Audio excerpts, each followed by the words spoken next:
welcome to episode 7 and In The Real Podcast. We're your hosts, DJ and Aces. We got a very short and sweet episode today, mainly about a few hot topics and one particular movie. Review, you could say. big review. Fantastic Four. We're gonna end off with a nice Fantastic Four review. Just as long as we're all in agreement. I am Iron Man. Maximus Decimus Meridius. I'm mad ourselves that we are the Walking Dead. But to kick it all off, dude, I saw this literally today. Paul Walker audition, R.I.P. Paul Walker, you know, the GOAT, Brian O'Connor, in the Fast franchise, but he auditioned for the role of Anikan Skywalker. And not only that, but he originally auditioned for the role and camped outside George Lucas's ranch to get the part. But the role ultimately went to Hayden Christensen due to having better chemistry with Natalie Portman. Yeah, I seen that too. Funny enough. I think Paul Walker would have... Like, we have two people that can't really... Like, they're not the best of actors, but I do think Paul Walker would have probably killed that role still.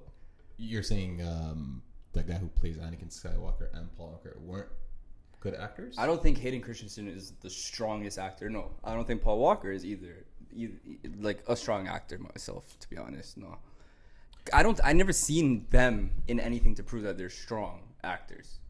Like, I could watch them in a movie. I've like Jumper. You ever watch Jumper? Yeah, that's the teleportation movie. I'm that like, was not, that was hard. That was Hayden Christensen. But yeah, no, I don't know. I feel like Paul Walker could have done more of the lovey-dovey stuff, and you know what I'm saying. But I think Hayden Christensen was a better dark side type of. You know, Jumper is like one of the movies that has like a really low rating on like all like the Rotten Tomatoes, whatever. Yeah. But everyone that I know that watched that movie loves that movie. It. Yeah, it's one of those I weird absolutely movies. love it. I think Jumper was really good, actually. I think it's really hard to imagine anyone else besides the guy that they have right now. Hayden Christensen? Yeah, I think it's hard to imagine anyone else. I seen that on Twitter today, and there's like a tweet. It's like, what's his famous line in that movie?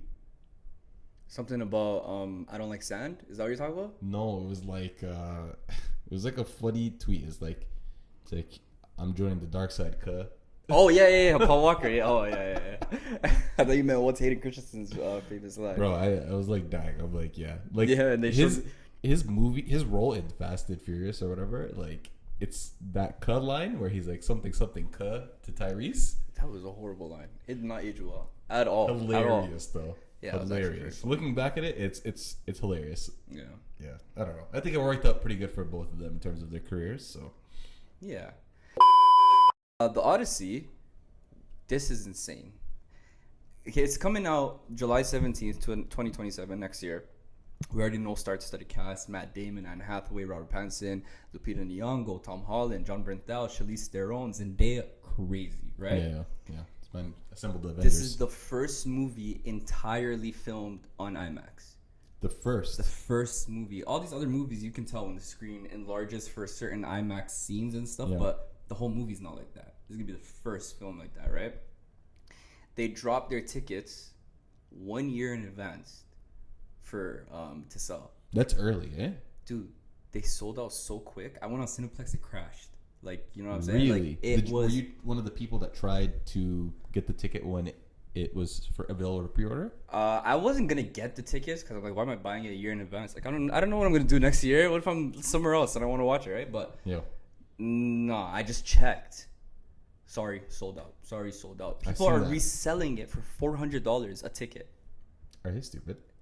Just wait. What that the hell? So this stupid. is so crazy. That so shows cringe. you the power of Christopher Nolan, bro. That guy is... He's the greatest director of our time. Yeah.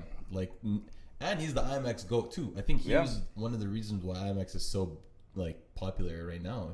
I think was it The Dark Knight, that was the first movie that was used with IMAX or something like that. Or I'm not sure. One of his movies, honestly, but he's the GOAT of IMAX and he's the GOAT of making movies in general. Yeah, I'm looking forward to it. Yeah. I'll probably catch it like second or third week. No, I'm catching the opening weekend. Have to. You know, fun I have fact. to about try. me. I I have don't to like try. watching movies with the opening crowd. I don't like it. Depends on what movie. Sometimes it's good, sometimes it's not, and it depends on the theater as well. Like Yeah, my does. Fantastic Four first theater, because I watched it twice. The first theater I went to, dead. Really? Yeah, but I also watched that one, so I don't think anybody was really there at one. But when I went the second time, because I watched it on a Friday at 1:00. Yeah. I went on a Saturday at 7:20. Yeah. Packed. Great theater. Great theater. So it all depends. Like, I know what you mean though, but you'll probably have to go to like a earlier screening, maybe Tuesday at like 12:30. No, I don't. You know me. I don't like watching early movies. You know, I'm a late movie goer. I love them early The movies, only bro. thing is though, I watched Fantastic Four, and I watched it at 9:30 at one of the worst places in Toronto to watch a movie. Yorkdale. How'd you know? I know, bro. Yorkdale. I haven't been to Yorkdale theater in is a so long. stinky movie theater. Like it is a stink. That place stinks.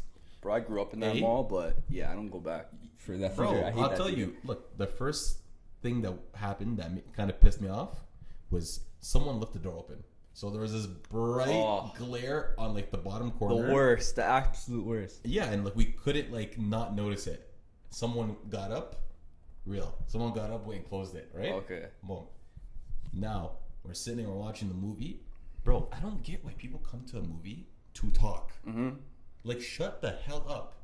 Like, you are talking throughout the movie, and people It's are not annoying. like talking like. I don't mind. People talk. That's cool. But like, they're talking loudly. It got to a point. Even someone else in the theater shushed them. Like, Yeah. all I hear is shh. Because it all depends on what you're saying. Like, sometimes I'll watch a movie with somebody who doesn't know this character. I'll be like, oh, yo, this is blah, blah, blah. I don't like mind, Channing Tatum yeah. coming into Deadpool Wolverine. I'll look over and be like, that's Gambit.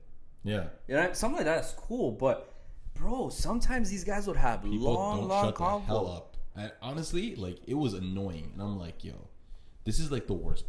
Yeah. Bro, even the concession, everything, like, the lines were long. Like, it was just busy. I was like, that place is just doo-doo, man. I'm never going there ever again. Yo.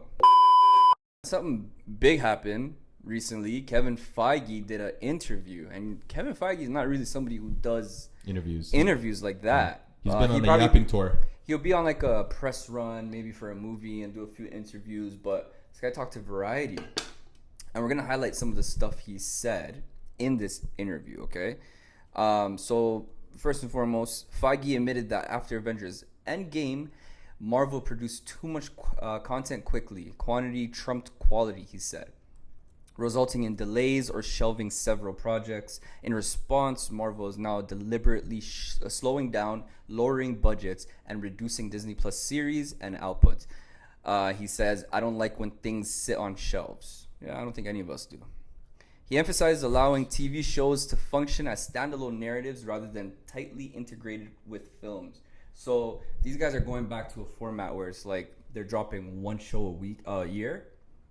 And the show is going to be like loosely, you don't have to watch it in order to get the movies and stuff like that, right? Yeah.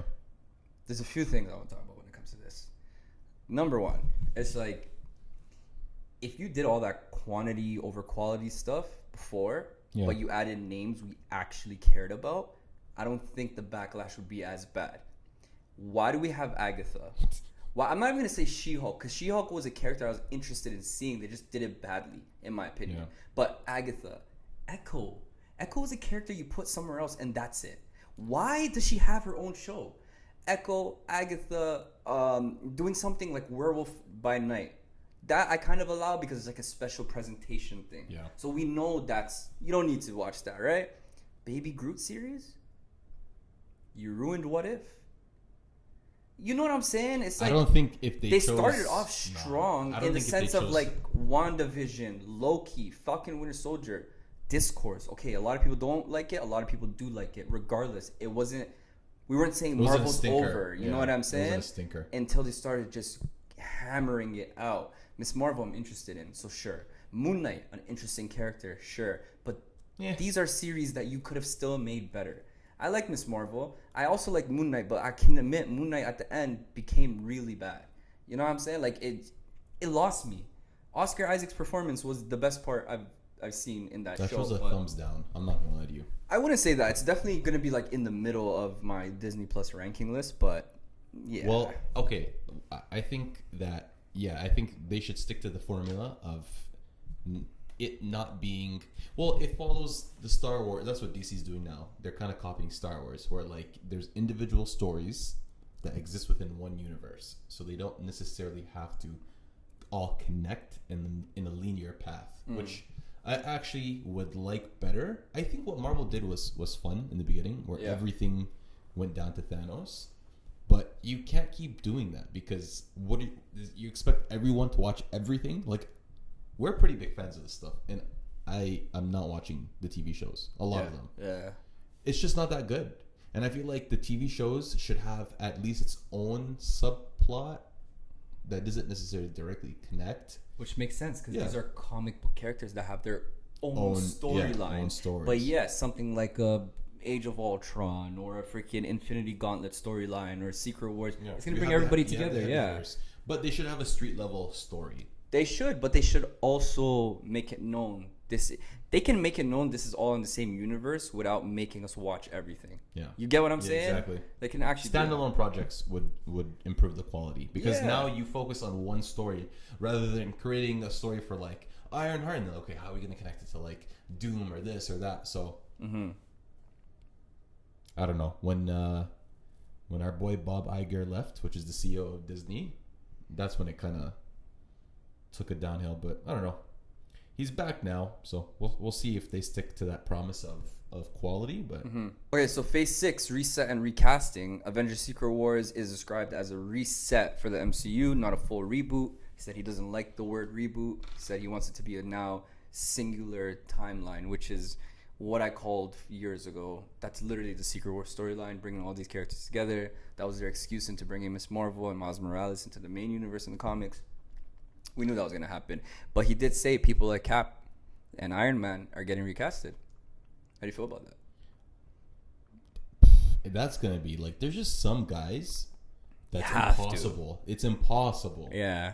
It's like oh, you're saying it's impossible to Hugh recast? Jackman, Robert Downey Jr., Chris Evans, well, I guess they did it with I don't Tobey think it's Maguire. impossible. I think this is what we're used to, because this is just all we've seen. Yeah, for sure. Okay, it's not impossible. Cap and Iron Man's different. It's going to be really hard to beat Robert Downey Jr. for Iron Man. Iron Man and Captain America definitely different, because we just got them niggas. Like, you know what I'm saying? But people like the Fantastic Four or X-Men. I'm sorry. Hugh Jackman's great. But give me someone else. No. Come on, bro. You want to see this guy until he's 90 for real? I don't care for him like that. I'm not gonna lie. He's a great Wolverine. Are you serious? Don't twist my stuff. He's a great Wolverine. I loved everything he's been in, but I do not want to reboot everything. But don't you want to see it? You want to reboot the X-Men, but have him again? Just like the last one with Dark Phoenix and all these guys. And then you see him again. He's here again. It's always him. Yeah. What does that tell you? I think he's definitely like a top 3 actor. They did it well with Days of Future Past and all that stuff, integrating him into it, because he's older, so he can, and he doesn't really age like that. You can make him look. He still looks the part too. Okay. Does he look? He does look older. He looks old. Yes, he looks very old, fam. Deadpool Wolverine, he looked old. Very old. He's like, old, man. Compared to very old. Go watch the old X-Men and watch now. Come on, man. But which movies are we talking about? And like I said, he's 2017. That's like almost 8 years ago. But why are we holding on to him? I don't understand. Like, just recast him, man. Because he's irreplaceable. No, he's not. Nobody's irreplaceable, fam. I'm sorry. Nobody's irreplaceable. If you're telling me right now you can replace Robert Downey Jr. as Iron Man, anyone can go. I'll tell you that from now, for free. Anybody can go. Look, the reality is you can recast everyone. The problem is when they do that, they're gonna alienate all the existing fans of what they're watching now. Because that's how fans are. They're going to say, oh, it's not as good as the other guy. We want this person back. Blah, blah, blah. But this is what people are crying for, right? For us to get an X-Men thing. Yeah. A lot of people are saying X-Men should have been the thing they focused on after Endgame. With what? Hugh Jackman as Wolverine? Throughout now? No. So now we can't reset our mind fully ever. They did the first X-Men, he's there. He had his own few movies. They did a whole new X-Men series. The man's still there. I'm not mad at it. He was probably the best part of it. But reset everything. Reset everything. Fox X-Men universe. 100%. He is the best part. Yes, he is the best part. I'll give you that. Had to. But reset everything. It could have been better if they focused on other characters. But I think right now they're gonna make him write it out until Secret Wars. I think it makes more sense to involve him as the main. No, I'm Wolverine. yeah. I'm speaking for everything after Secret Wars. Yeah, as After Secret Wars, get rid of him. then it's kind of it's free game. Yeah. Do whatever you want. Yeah. You know, at that point, it's like he's actually gonna literally be 60 at that point. Yeah.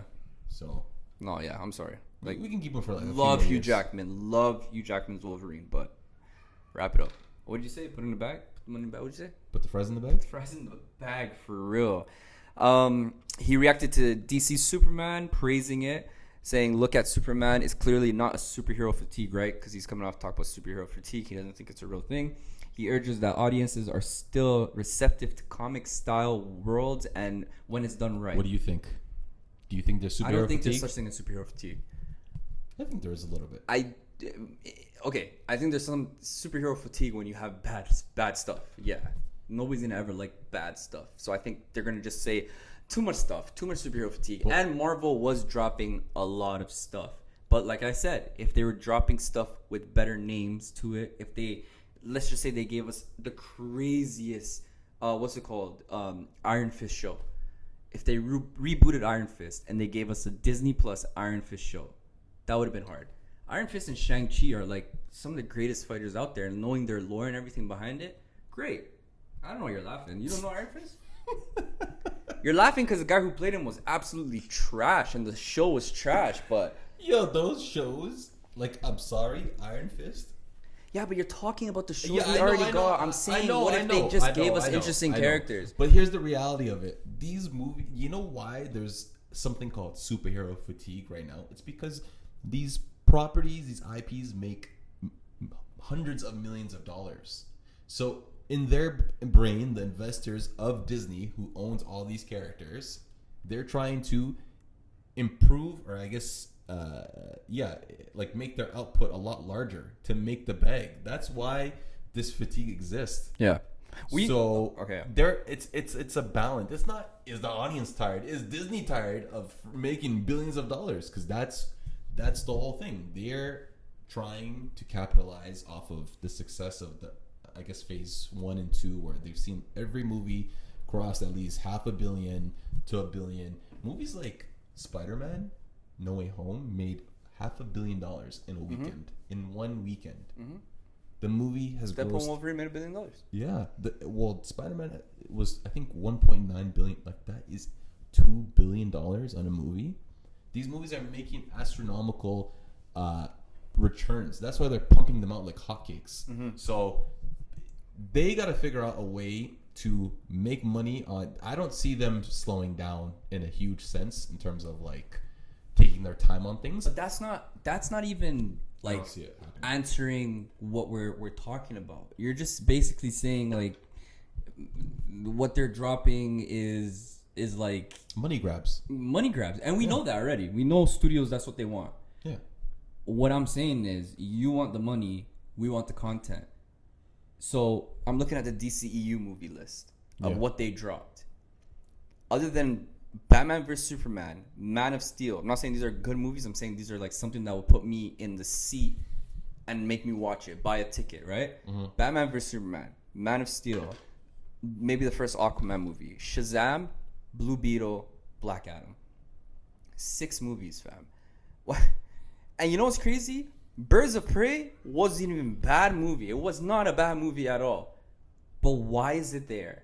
Why does Harley Quinn have so many... she's in 3-4 movies on the DCU. She's popular and she brings That's in what movie I'm tickets. saying. Harley Quinn. She's popular and she brings in movie tickets.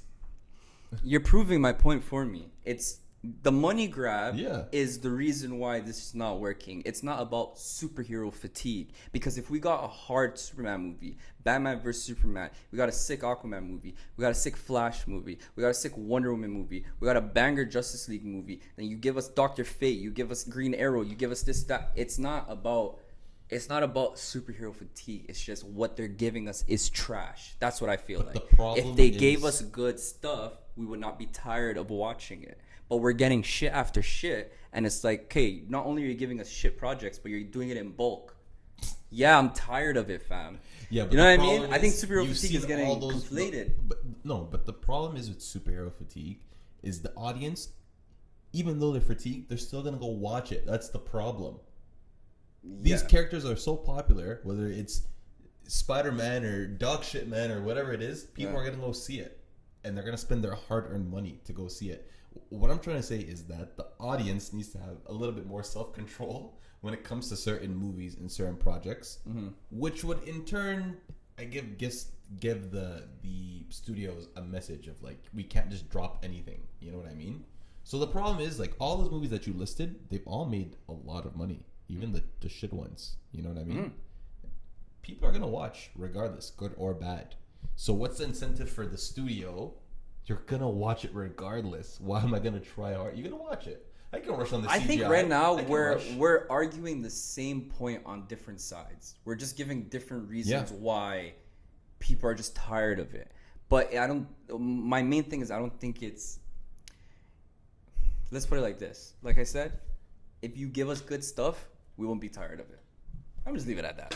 That's what I think. So I don't think there's really superhero fatigue. I think these guys are just prioritizing money over storytelling, in my opinion. Following Secret Wars, the X-Men will return with a fresh cast, with the film being helmed by Thunderbolts director Jake Schreier. Feige suggested that no role in the MCU is sacred. They might revisit characters over time or recast if it suits the story. And he also said some of these niggas that we saw in Phase 4 and 5 and 6, we might not see these guys again. Or Phase 4 and 5, saying we might see people 10 years down the line, we might see people 2 years down the line, we might see people next year. He doesn't know, but not everybody's guaranteed to pop back up. I like that. I like who they're choosing as the director for X-Men. I think Thunderbolts, the director, I think he did a great job. Like, that movie, I think, was his, like, tryout. Like, you do well here, we'll give you that job. And I think, it wasn't a commercial success, but the film itself was very good. It was decent in terms of a team movie of a bunch of characters you don't care about. So I think it's a balance. You got to put something in there that's interesting, that people know, and then you can kind of play around with the unknown a little bit to get, like, a good balance. And I feel like that was Thunderbolts. It was a lot of known lame characters, but an unknown cool character. Made us care about that. Yeah, so like I want to see more. If you can do that with X-Men, I'm down for it. I'm super down for it. Did you hear what he said about Kang? Bro, so he said needs to stop the cap. Yeah, I think that's a bunch of shit. Man. But he did say that they were thinking of pivoting from Kang to Doom with Robert Downey Jr. in mind to play it. He said before the whole Johnathan Majors situation happened, he even said and doubled down talking about he talked to Robert Downey Jr. before Quantumania came out. If you did that, why'd you add that last end scene in Quantumania? With all the Kangs. It's bullshit. It is bullshit. Capping look, Kevin. Two things could be true. You could have had a conversation with Robert Downey Jr., but scrap that whole thing because he said Kang isn't as big as Thanos? No. Are you out of your mind? You could have made him as big as Thanos. They are trying to save face. Look, Kevin, no disrespect. Yeah, he's still a GOAT. You've been the GOAT. You have. I want to meet him. Not everyone can have a flawless record. You know, you got to lose in the finals every now and then, right? It's okay. This is an L. Just hug your L. You're trying to save face of Johnathan Majors and his legal troubles. Yeah. He went and beat up a white woman, and this is the consequence. Now you're gonna take the movies, the whole industry, everything. It was a shit show. No one wants to be associated with that guy. That's why he got ran out. Yeah. Let's just keep it 1,000. Johnathan Majors is one of the most menacing actors. Like, he is a very menacing. So the fact that they said, "Oh, we can't make him more menacing," or that's crazy. BS, man. And no one told you to put him in Ant-Man out of all movies. Like, bro, you're gonna put Thanos? That's like putting Thanos in like Birds of Prey. Yeah, put Thanos in Ant-Man. That's like putting Thanos in Ant-Man. Oh, man. Like, obviously, no one's gonna give a flying shit about that. Like, that was a very interesting choice that they did. And last but not least, he did say... Oh, sorry, you want to say something? No, you're good. Last but not least, he did say that they were told to stay very clear away from Miles Morales. So don't expect to see that guy anytime soon in live action. Well, yeah, let's Sony friggin' maybe they'll give it to us in another 5 or 10 years. Those guys are taking a hot minute. We're gonna be old by the time that movie comes out.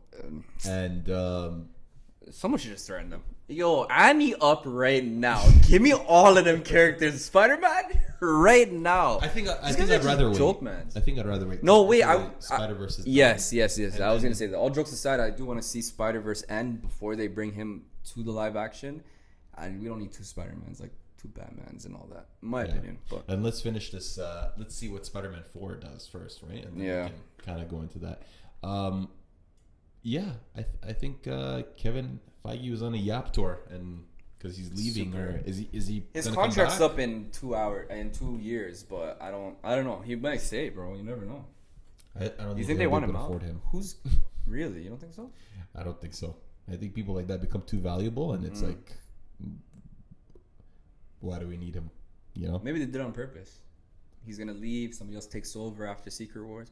But anyways, moving on. Just a quick little thing. I'm a big Stranger Things fan. Stranger Things has been taking a hot minute to reach TV again. The last season. On? Yeah, it's the last season coming out, season 5. I just want to show you the episodes. And you see, you know the Harry Potter show, which we're going to talk about? This is what I want to see, all right? Last season of Stranger Things. They're spoiling us, fam. Episode 1, The Crawl. 2 hours and 10 minutes. 2 hours for one episode. Oh, buddy, wait. Episode 2, The Vanishing of Holly Wheeler. 2 hours and 25 minutes. Episode 3, The Turnbow Trap. 1 hour and 55. Episode 4, Sorcerer. 2 hours and 5 minutes. I finished that in like a year. It took me a year to finish all this. Episode 5, Shock Jock. 2 hours and 15 minutes. Episode 6, Escape from Camelzots. 2 hours and 30 minutes. Episode 7... That's the longest episode so far. Episode 7, The Bridge, 2 hours and 40 minutes. Not as long as one. The last episode, episode 8, The Right Side Up, 3 hours. That is ridiculous. Like, I don't know if I can watch. Yo, these are people who care about the fans, fam. These are people who want to see the fans. Is it good though? Is it good? That show's amazing. Remember I told you it was on my. We did our top 10 shows. It should be out by the time you guys are seeing this. But Stranger Things was honorable mention because I loved that show when it came out. Even what's his name, David Harbour, the guy who's in the show. That's where I saw him the first time. He's like he's basically like, let's wrap this shit up. Yeah, it's been a long journey. That I cannot imagine that. And I'm pretty sure like more. What's it called? Contract wise too, it might be hindering him from doing certain stuff that. Oh yeah, TV film schedules are crazy. You know, it's like you're there forever. As long as the show's going on, you're there. So. Yeah. Another great actor. That's crazy. You ever gonna watch Stranger Things? Maybe. Do you like thrillers? I do, but there's something. I'm very picky when it comes to like shows and movies. Like you would think I would do like fantasy and sci-fi and all that stuff, but in all honesty, I think I like Marvel and DC, and then everything else that's fantastical outside of those two properties. I don't know why. I just don't like it. I don't like Harry Potter. I don't like Lord of the Rings. You don't like it, or you haven't really tried it. Okay, let me rephrase it. There's nothing that has like called out to me like, yo, you should watch this. This looks interesting. Do you feel like you like more realistic stuff? That's why you're really into I love Terminal List, Yellowstone, stuff like that. I love intense dramas, like thriller, like where you're like on the edge of your seat. That's why I don't know if we talked about it, but Sicario, that's like one of my favorite movies because the whole movie is an adrenaline rush. Sicario 1, Sicario 2, that is the type of stuff. What's it called? The Lioness. That's also Taylor Sheridan. You know, like stuff that he does. The Terminal List. He didn't write that, but it's another very good thriller. Is he not involved at all? I don't think so. Probably. I don't think so. I like thriller, drama, crime, like action. Obviously, these are things that I really like. And then it's like these popular IPs. These are the only ones. Everything else, I think that's more like your cup of tea. Yeah, definitely. I love the sci-fi fantasy genre. All right, man, we're gonna get into a quick rapid fire would you rather. All right.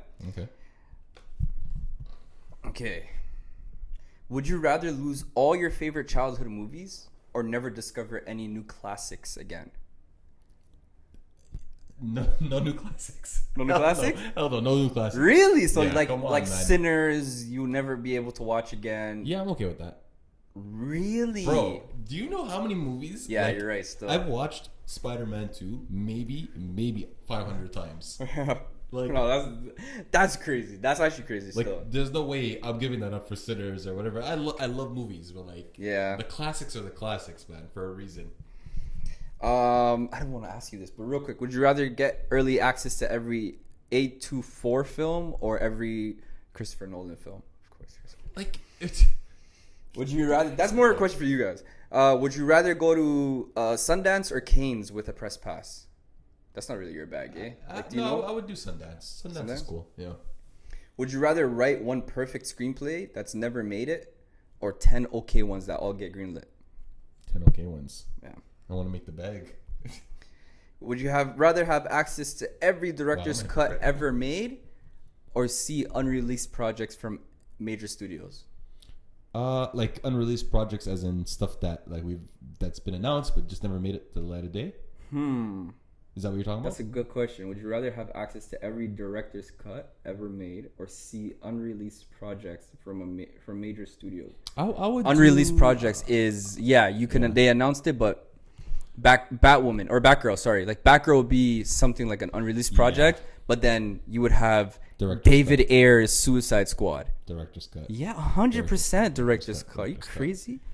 If you answered the other one, I would have left. Would you rather only watch movies in a theater or only watch them at home forever? I go theater. I would do home.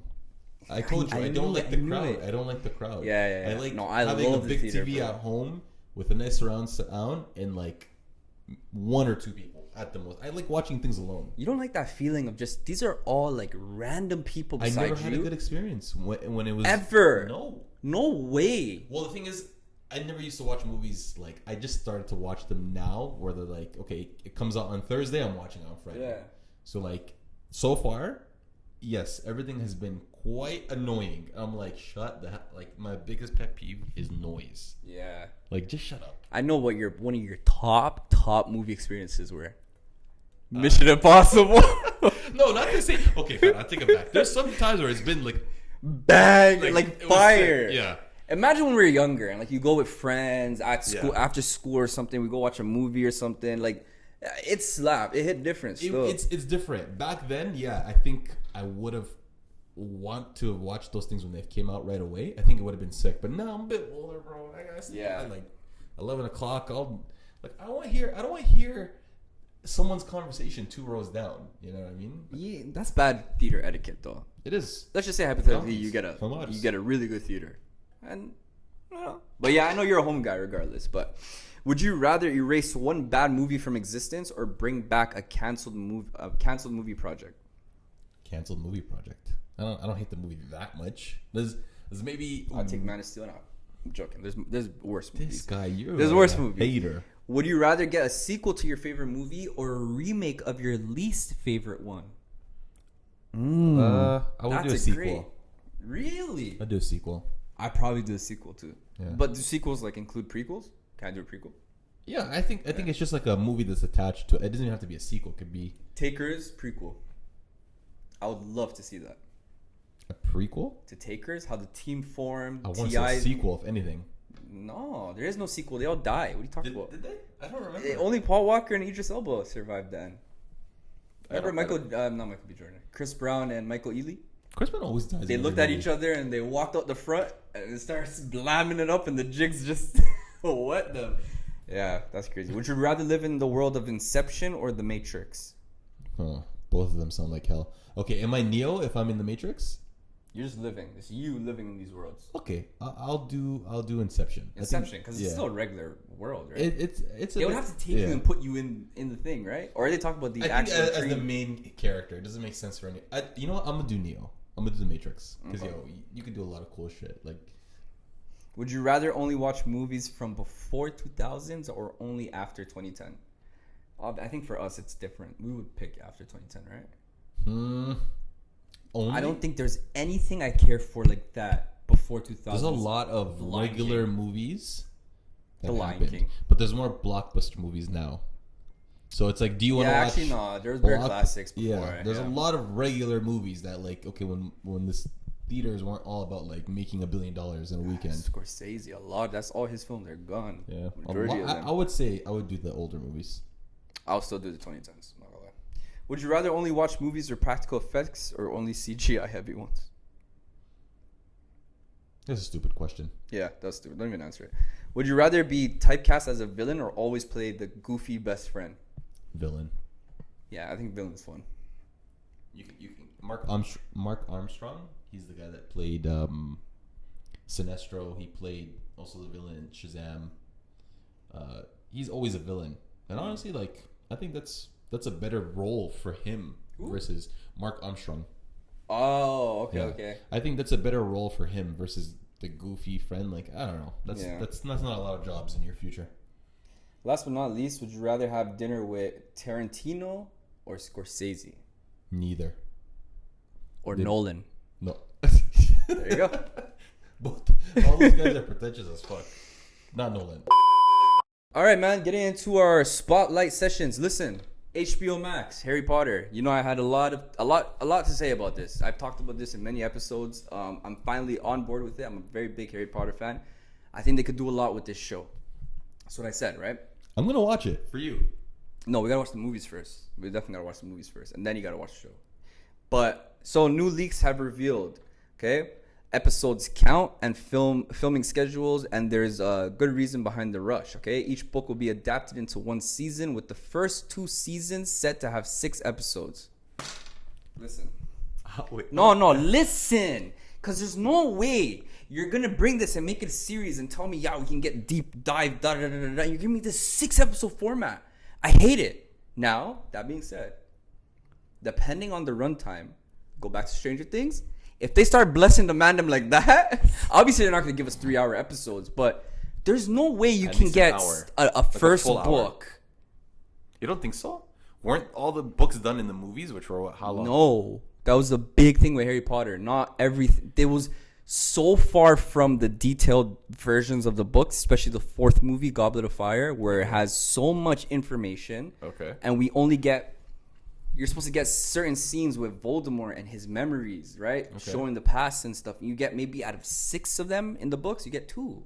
And not even the main ones. The entire Harry Potter franchise is based off 2 books. Is that what you're saying? No. Oh. I'm saying in like that movie, in the 4th movie. Oh, okay. You know what I'm saying? Yeah. Every movie, there's details that are lost. Granted, the movies, they did the best they could, and it was really good for what they did. But I think that's gonna work, man. 6 episodes, even 6 hours. You can't tell a book story. You don't think so? I'm just tired of the 6-episode format, bro. Anyways, they said they're gonna be, after the first 2 seasons, the rest of them are gonna have 8 episodes. That's what I'm feeling. 8 to 9 episodes is what I think this series should get. Like, respect them, but I guess not. There's a lot of world building in that series. That's what I'll give you. That's why I see your frustration. World building, character developments, all of that. Filming has already began at Warner Brothers Studios in Leavesden, where an entire mini city was reportedly built, which I told you about, right? Yeah. Production on season 1 will run until May 2026 before season 2 picks up shortly after. Why the fast pace? The answer is simple. Child actors grow fast. I rate it. Get that shit going quick. That's different. That's a movie studio behind it. It's not like Netflix where like you hear they're going bankrupt every other day and they're making people stop sharing their passwords and their accounts. This is Warner Brothers. They're not effing around. They know that they're gonna make the bag and they're gonna spend it. Like, yo, I'm giving it a lot of like grace still because it's HBO Max. HBO Max is noted for having probably the best quality, like some of the best it is writers. You know what I'm saying? Like really good shows on there. Penguin, Game of Thrones, like a lot of stuff, man. One exciting detail, according to leaks, the first episode will end with Hagrid and the young wizard approaching Hogwarts by boat, a magical moment that sets the tone for the series. It is a very magical moment. Meanwhile, Voldemort has already been cast. But HBO is keeping his identity a secret until the premiere in 2027. Didn't they already tell us who it is? Or Voldemort? No, that's Snape. You see, and they got a lot of backlash because they casted a black guy, right, for Snape. So a man tweeted this and he quoted it saying, "This guy is definitely black." I don't understand. What's the big deal of them being black? Okay, so Professor are they Snape white in the books or something? The thing is with the books, it's like certain characters in the books, like Hermione. Hermione wasn't really they never said anything about skin color. They said frizzy hair, freckles. Someone like that can be casted as anyone. Like Emma Watson didn't even look really like Hermione. Maybe in the first movie a lot, like, you know. But Snape, the problem with Snape is he's just this guy who's super, I don't want to spoil too much, but Snape is just, he starts off as super shady. Really shady. He's always giving Harry these looks when he first comes to Hogwarts and stuff. Harry's just on edge with this guy, especially the first movie. Yeah. Take this guy, okay? In the books, they described him as a pale, crooked-nosed, like oily black hair type of guy. It's like when you read that, you don't really see a black guy. You get what I'm saying? Yeah. That's number one. Number two, someone brought up this point, and like I really see it, fam. Imagine every time, right? In the first movie, Harry will look and be like, yo, this guy Snape's kind of weird. He's kind of suspicious. Imagine he's black and he's using all these... Yo, I'm telling you, fam, they're setting themselves up for failure, dog. But... Harry's racist, huh? That's what I'm saying. Like he doesn't like his black teachers, but he likes the white ones, right? Bro, yeah, man, I don't know. That's just... My main thing about this is the episode format. Not something I'm excited for. Every time I hear news about this, like, yeah, I'm trying to give it grace, and I hear something. It's like, but you know what? Let's see for when it comes out, right? Okay. All right, man. Fantastic Four review. Fantastic Four. All right. Yeah. Okay. Let's give the rating. Yeah. 3, 2, 1. 8 out of 10. My guy. This might be the first time we've ever agreed on a movie. Ever. I watched it the first time. I really liked it. I had some stuff that I kind of was like, you know. When I watched it the second time, kind of like Superman, it flowed better. The main reason for me was the pacing. The beginning, you can tell they took out a lot of scenes. Because apparently the beginning had a whole montage of them fighting villains and showing us who these guys are. They did a little bit of that, but they didn't really fight villains. You know what I'm saying? But when I watched it the second time, pacing was way better. Yeah, man. What do you think? Let's get right into it. Yo, I gotta say, I wasn't excited. I wasn't like dreading it when the movie first came out, and then when Pedro Pascal, the guy that we can't friggin' escape, I'm not gonna lie, yo, they've been cooking his ass online. They have been, yeah. Every time he has anxiety, his hand is in someone's shirt or he's kissing someone. Yo, no, I'm not this gonna is lie. Weird, bro. Yeah, he needs to chill out, bro. Yeah. Like, I don't and know. Vanessa Kirby too. Yeah, you have a whole you in your belly, and you're on this whole. I'm a Mac on this guy. He's my friend. We can love each other. Okay, no, it's crazy. I'm not gonna lie to you, but I don't know what he got going on. Why he be touching everyone weird and stuff like that, but it is funny as hell. The memes are funny. But I feel like if this was anybody else, they would have actually been like, yo, this is weird. But because it's Pedro Pascal, he's in everything. We're going to allow it. He's Disney's number one guy. He's been in The Mandalorian. He's been in Fantastic Four now. What other projects has he been in for Disney? Or is it just those two? I think that's it for Disney. I think so. Yeah, but besides Disney, he's been being casted everywhere. Everywhere, yeah. He has 3 movies out right now. Yeah. He has Eddington, which is a ranch type of movie with horses and stuff. He has Fantastic Four, and then he has The Materialist with Dakota Johnson and Chris Evans. 3 posters in the theater with his face on it. Yeah. That's insane. That's a lot. That's actually insane. To get back to the movie, honestly, I liked it a lot. I thought visually it looked really good. I was just about to say visually it's the best movie of the year. It's the best comic book movie. It's not overly bright. Visually it's the best movie of the year. Visually speaking. Over Sinners? Yeah. Did Sinners have an interstellar rival type of black hole chase scene? What? You brought up that black hole thing, and I'm not gonna lie, like it did look very good, but Galactus himself was very small in the movie. It was very small, but we're talking about visuals. Say, yo, yes, visually. No, but it's not just that. Like Galactus looked amazing. Silver Surfer looked amazing. Something as small, Johnny Storm just flaming on is really good. The old retro look of New York. Their costumes, in an alternate reality where everything is in a futuristic retro New York City. So which I think was the smartest thing they could do. If this was not in a different universe, my rating wouldn't be as high. Because this isn't to implement. Yeah, and this isn't the Fantastic Four that We could say they were lost in space. Easy. It's a shallow excuse. It is, yeah, 100%. For Besides all these them being years, lost in space, you would have heard about a guy named Reed Richards. In the MCU, they referenced Dr. Banner, they referenced Tony Stark. That's true. You would have heard Reed Richards. Yeah, they even referenced and even Strange. T'Challa. He's supposed to be like one of the geniuses of the MCU, right? So I think for them to make it in a alternate universe was like a good idea. Visually, like I said, looked great. The antagonist of the story was excellent. why are people complaining about that? Wait, before we get there, to get back to what you said about it being in a different universe, that's what... When I look at this movie and I look at these characters, other than The Thing and Vanessa Kirby as Sue Storm, Johnny and Reed, that's not what I picture when I see Johnny and Reed in my head. You know what I mean? But I do now. when I watched it, I like this version. Yeah. This version of Johnny Storm that they didn't make the womanizer, even though I think that plays into his character a lot and they should have just kept that whole thing. It was still referenced in the movie. Not He as likes much. women. Not as He much. said it himself. Like, Okay, yeah, but I'm not going to think they're going to... hitting on the... It's not like I'm thinking they're changing the gender he likes. You get what I'm saying? But the womanizer aspect of it, It wasn't Johnny used as Storm, much. yeah, and it it's wasn't a used. very big character growth type of thing. Johnny Storm is a guy who he's not serious with the Earth girls, but when he meets a space girl, that's when he falls in love and all that. Like, you know what I'm saying? That could have played even better in this. Yeah. With I think Silver it was just Surfer. Too much to include. Yeah, You have and 4 main characters. that's why I also allowed it and You're too. trying to balance a lot. So it's I the feel Superman like, effect yeah. where we get dropped into an established universe. Loved it. Pedro Pascal as Reed.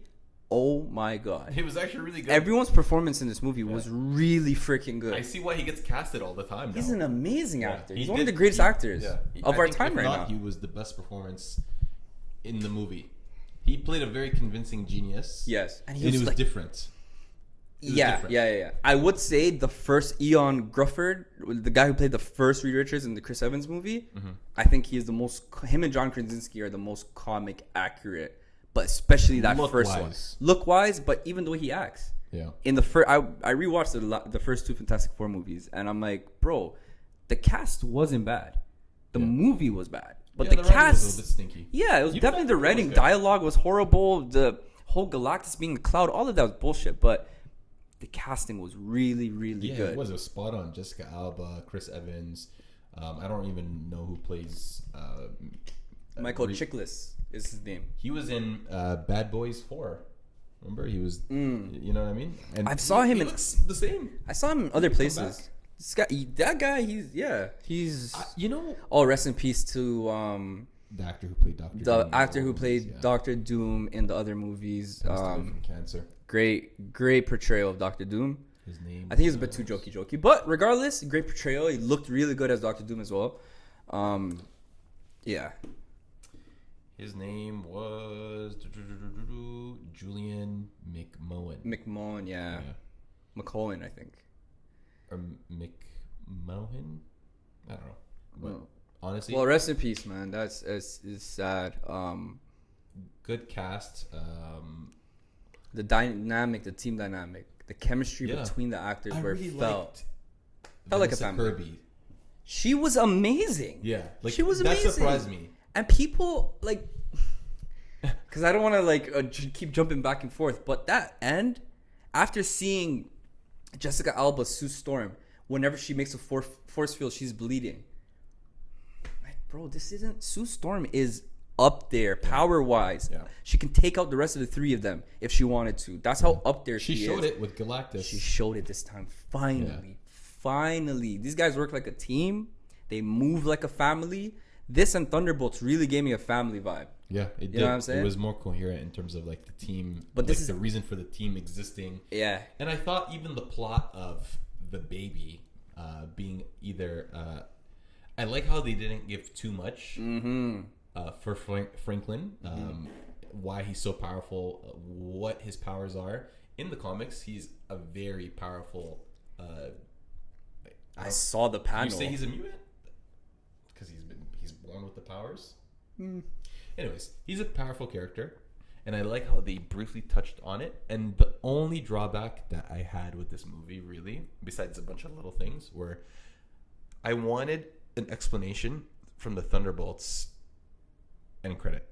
How we see the Fantastic Four ship. I wanted an explanation of that. Yes. Literally, I thought that's how the movie was going to end. But I'm glad it didn't end like that. Yeah, I'm actually so funny glad. enough, I'm glad too. I thought, as I was watching the movie, I thought it was going to end with them being sucked in that portal with Galactus. I thought they were all going to be sucked in, and they were going to end off wherever that place was, which I guess would be the MCU 616 universe. I thought that's what was going to happen, but they didn't travel like universes. He just opened up a wormhole and he threw him to like the edge of space. So it's going to take this guy probably another freaking 100,000 years for him to come back. Yeah, they said a million years, yeah. Like but no, I really, really loved that whole idea. You know what? I was happy with it because of the end credit scene of Fantastic Four. And obviously, spoilers. Spoilers. We get to see our first look at Doctor Doom. It was I very wouldn't quick. call it a first look, but you see him. It was confirmed that it's Robert Downey Jr. Well, Confirmed. Yeah, who else was it going to be? Well, it's still up in the air when it comes to like, we don't know. This is a different universe. We don't know where Doctor Doom, Robert Downey Jr.'s Doctor Doom is coming from. But now it's official. He's from that universe. Matt Shakman. Yeah. That's the guy who did WandaVision. Wow. He's like, yo, what is his this involvement? guy, he's the director. He directed this movie. Oh, really? Yeah, that's what I said too when I found out. I was like, yeah. Wow. I have a little bit of a hot take. Okay. The inclusion of Herbie the robot, and how I felt seeing Herbie was like kind of like really up there with how I feel when James Gunn adds his animals or that token animal or cute character. Yeah. But better. This is like when you get Superman, you see Krypto, and when you get this and you see Herbie, it's like Herbie did something. I felt it. I loved it. But it wasn't too much. Yeah, well, Krypto was a bit too much. Yeah, you get what I'm saying? The rat in Suicide Squad, a little bit too much. Certain things is a bit too much. You can get cuteness overload sometimes. You get what I'm saying? Like, but not. Herbie was really good. People are crying about Galactus. He's not big enough. This guy's huge. No. And he can change size. Your mom's basement. That was good. That was great, bro. That's crazy. I like how they did it, where they did him in a ship, and he was also that is new. I think I don't remember him. It's usually him by himself. Yeah, I didn't think he was gonna be that big until he opened his eyes. You thought he was like smaller or too big? I honestly thought he was gonna be a little bit smaller, and then throughout the movie he's getting bigger. Or when he comes to Earth, he shows that he can get bigger or something. You know what I mean? But when he opened his eyes for the first time, that was my favorite scene. The whole part where they go up to space, before they come back, that whole sequence, great. Having the baby, getting out of the black hole, Galactus coming down, and just, I want your child. I was like, bro, the premise was amazing, the story was amazing, everything was really, really good. But it's not better than Superman in my opinion. Yeah, you know what? I can't give this above an 8.5. Like, that this is the was highest impression I was getting from everyone. Like, oh, it's way better, blah, blah, blah, blah. Yo, I'm not going to lie. I can respect people's opinion that say it was better than Superman, but I can't respect it more than, like, if this movie's an 8, Superman can't be lower than, like, a 7.9, 7.8. Yeah. Like, it's a very small... The only reason why I like this movie a lot is because the plot was really good. The villain was new. We didn't even talk about Silver Surfer. Yeah, like we didn't even both of them are really good. Surfer. That was a great. Everyone in this movie had a very strong part. Yes. No one was just there for a lack. You had the Thing. You had a minor love interest. You had his life as the Thing. Him walking around. Just Ebon Moss background. That guy did amazing. Funny enough, I didn't like the idea that they weren't gonna use a raspier voice for the Thing because that's what I was used to. Mm-hmm. But I think it worked. I think it was perfect. I think it was literally his voice. It was good. Everything was perfect. It was good. It's one of those where it's like you can always make anything better, right? But there are some movies where I look at it and I'm like, yo, you should have made this better. This, it's not that deep. A voice like that, I would think it would make it way better, but I don't really care. I think it's good, yeah. Everyone had their dynamics. Him and Johnny, I loved. Yeah. Johnny and Sue amazing. Even Johnny and Reed, and then Reed and Sue would have their moments, and then Reed and Ben would have their moments, and it's like They were an actual family. Actual family. I would say The Thing and Franklin sometimes where their CGI was shaky, especially like when he's holding the baby. Like 90% yeah, Holy well, you can't smokes. train a baby, but still, man. The CGI was only poor for like a few scenes, so I'll give it a pass. Oh, super pass. Way better CGI than. And I don't want to compare it to Superman, but we're gonna be lying if we said these aren't the two biggest films of the year that we were waiting for, anticipated for. And no, definitely not. I would probably jump this up to a 8.5 if I watched it again, like maybe next year or some shit. But Superman, Superman has room to still grow for me. That's the thing. It's hard to judge these movies because one is a starting point where you need to leave a lot of things vague. Not vague, but you need to leave room for other things to grow and flourish. And then one, Fantastic Four, it's at its end point where it's like, okay, this MCU ride is coming to an end very soon within the next 2 years. This is the last movie that's going to directly impact or have anything to do with Avengers, Doomsday, and Secret Wars. Second last. No. What's Spider-Man? No, they announced that Spider-Man's going to be a standalone movie. It is going to exist within the MCU, but its story is not going to impact the greater story. Definitely going to do something at the end. An end scene, the way he wraps up his character arc in that movie, something's going to lead into the majority Doomsday. of the movie is going to be its own story, which I don't mind because I feel like with Spider-Man, his stories are too great to have it connect with something overarching like a Doctor Doom or whatever. That's not his villain. He's not a super fantastical character in terms of the space lore and all that stuff. So have him be grounded, have him do his street level story, and I think it might be just as good as those Avengers movies. So I don't know. I think anything else on F4? Nah, man. It was. Did you like the way it ended? I love the way they, like I said, Sue's power. It was a good throwing this guy into the thing. It was a good movie. It was like, honestly, it was a good movie from start to finish.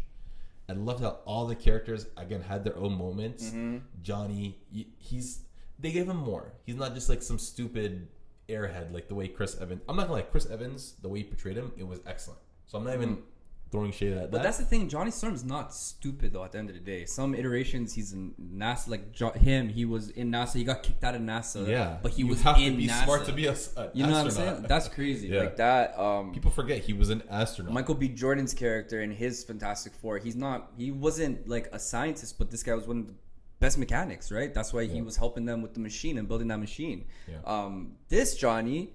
Yeah, like these guys, they're all on it. And somebody said it really well. If you're around a bunch of 11s in the what's it called, brilliant meter, and you're at 8.5, you're not, you know what I mean? That's still really good. You know what I'm saying? But people Johnny Storm is not stupid.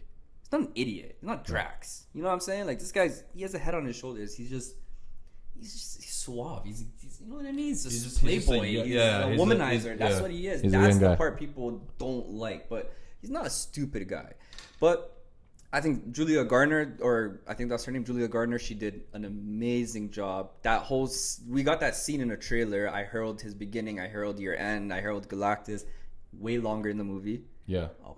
It's justified what they did with the gender swap, which again, they didn't switch the character. And it makes sense. Yes, it's from a different reality. So it makes sense that this makes sense on both fronts, because everybody was saying, well, they're in a different universe, so it's a different Silver Surfer. But now we know Norrin Radd, just like in Rise of the Silver Surfer, he has that connection with Sue. Yeah. So you got to give this one a connection with who Johnny. you gonna do it? Johnny. Very smart. We're not gonna make him the womanizer, but we're gonna give him a very prominent love interest. Yeah. That will also help us save the day. That whole thing, broadcasting it, and amazing. Yeah. Tell Franklin Uncle Johnny loves him. He's about to sacrifice himself. Yeah. Johnny Storm is one of my favorite MCU characters, and I didn't really realize until I saw this movie again. I'm not gonna lie to you, like, bro, I used to love Johnny Storm and Nightcrawler were like my two top characters. Really? Yeah. That's very random. Goes to show, what's it called? Chris Evans, and his impact. Why freaking Captain America is just up there now. But yeah, man. Like we said, we gave it an 8 out of 10. Really, really good movie. Y'all go watch it. One more thing, Marvel discussing keeping RDJ as Doctor Doom for the future. How, like, why? You're rebooting Secret Wars. Like, what is this conversation? Just keep it in the vault. I don't want to hear stuff like this. They are contradicting themselves a lot. lot. It's so weird. Lot. It's actually very, very weird. I'm not gonna lie. I know once they announced him as Doctor Doom, I knew there was gonna be a reason. So it's not like the typical fan was like, "What? That doesn't make sense. How are they gonna explain it? He look like?" There's a lot of like confusion for like the general audience, but. Nah, it's getting to a point where I'm like, okay, you're pissing me off now because it's like, what is the plan with this guy? Did you bring him back because he's RDJ, or did you bring him back because it makes sense for the story? Realistically, it's both. Probably. I think it's the beginning. I think it's the first one. I think it's a bit of both, more so on the beginning of he's RDJ, but. I don't know. And he also said Blade starring Mahershala Ali has been delayed because previous scripts didn't reach Feige's high standard. They decided not to move forward until the creative was truly exceptional. The project is now set in present day without a director attached yet. So the project has gone through maybe 4 rewrites or something like that. And I think like 2 of them were... smells like The Flash. 2 of them were set as a period piece, while another 2 were like modern day. But now they definitely said it's going to be a modern day type of thing. And I'm not going to lie to you, the quote where he's like, we didn't just want to put him in leather and start killing vampires. I'm like, that's exactly what you need to do. Why are we making this so complex? He's not a ethical character we need to do a character study on. This guy just kills vampires, and he does it in a drippy way. Put the man in some drip. Put him in some Rick Owens, okay? I would give that to Ryan Coogler. Yeah, I would. Yeah, but he already did a vampire movie. But I would have given it to him. But I was having this conversation with Saucy Sammy the other day. We're talking about Ryan Coogler and how I want to see more from him. I don't want this guy to be typecasted, as they say, to just black projects. You know what I mean? He did Fruitvale, he did Creed, Black Panther, all the Creeds, all the Black Panthers. He's executive producer on Ironheart, Sinners. I think it's time you do something else. And cast a freaking Tom Cruise or Jack Black or something. I don't feel that his movies are black movies. I don't feel like... I get what you're saying. I definitely yes, he's working with a lot of prominent black actors and which honestly I'm okay if he does original movies. If he wants to work with black actors, I think I like what he's doing because he's doing it in a tasteful way. All right, so question of the week. That you gotta answer. It was, in a world that has no functioning cities, everything went to shit, you got somebody who can restore balance. Optimus Prime, Caesar from Planet of the Apes, Rick Grimes, Captain America, and Aragorn from Lord of the Rings. It's hard, but I'm gonna have to put it as a tie for Captain America and Optimus Prime. Because both of them give speeches that just make you want to go and be patriotic or drive fire trucks or do some shit that they're talking about. Drive fire trucks is crazy. Yo. Pause. All right, yeah, and then? Like, they're inspirational. Like, I'm not gonna lie. Having a guy like Captain America, he's always gonna be on that inspirational, like, yo, we gotta save people and, you know, bring back humanity or whatever. I feel like Rick Grimes looks like he's lost the will to live, but he just keeps doing it. Just because... You know, when we watch The Walking Dead, you'll see more, but... I don't know. That's my choices. I would pick... I think I would have to go either... I really want to do Optimus, but someone like Optimus or even Caesar, if you don't have a human face, it's going to be really hard to kind of connect with them. So I'll take them out of it. Rick is a survivalist. If it comes down to surviving an apocalypse, I'm choosing Rick. Surviving, but the question is... That's what I'm saying. Inspiring. This is to restore balance. You got to get inspired. I would choose between Aragorn or Cap. I would choose Cap because that's what I know the most. But when I was watching Lord of the Rings, Aragorn was that guy for me back then. So that's what I would have chosen. But new question of the week. You have to go undercover for 3 years. If you get caught, you're finished, fam. Who are you choosing to prep you the best? Nick Fury or Amanda Waller? Don't answer. You're going to tell us next time. I'm not going to lie to you. We're going to have to add another character into this. Okay. Nick Fury and Amanda Waller and Detective Stabler from Law & Order. Hey, yo. All right. We added that. Undercover is that man's last name. We added Detective Stabler. You heard that. All right. Next week, guys, you guys give us your answers as well. Drop your comments. You already know what it is. Let us know how you feel about Fantastic Four. Let me know how y'all feel about the Harry Potter bullshit, because you already know, man. Idiotic. Until next time.